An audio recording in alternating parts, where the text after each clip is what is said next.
বিশ্বকাপ ফাইনালের সেই বিতর্কিত রাতের মাত্র এক সপ্তাহ পরই ফুটবল বিশ্বে এলো চমকে দেওয়া এক খবর। স্পেন আর্জেন্টিনা ফাইনালের প্রধান রেফারি স্লাভকো ভিনচিচ হঠাৎই আন্তর্জাতিক রেফারিং ক্যারিয়ারের ইতি টানলেন। ফাইনালে তার বেশ কয়েকটি সিদ্ধান্ত নিয়ে তুমুল আলোচনা হয়েছিল।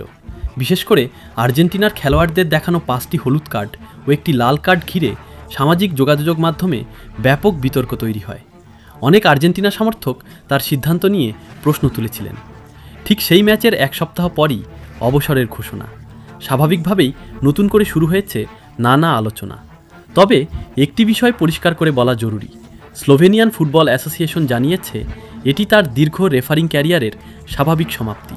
অর্থাৎ অবসরের সঙ্গে বিশ্বকাপ ফাইনালের বিতর্কের কোনো আনুষ্ঠানিক সম্পর্কের কথা কোথাও বলা হয়নি।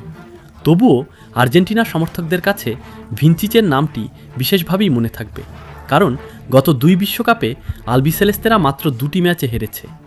2022 বিশ্বকাপে সৌদি আরবের বিপক্ষে 2-1 গোলের হার এবং 2026 বিশ্বকাপ ফাইনালে স্পেনের কাছে 1-0 ব্যবধানে পরাজয়।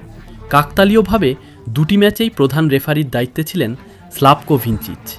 2010 সালে ফিফার আন্তর্জাতিক রেফারি হিসেবে যাত্রা শুরু করা এই স্লোভেনিয়ান দীর্ঘ 16 বছরের ক্যারিয়ারে পরিচালনা করেছেন Europa league final, champions league final সহ ইউরোপের অসংখ্য বড় ম্যাচ।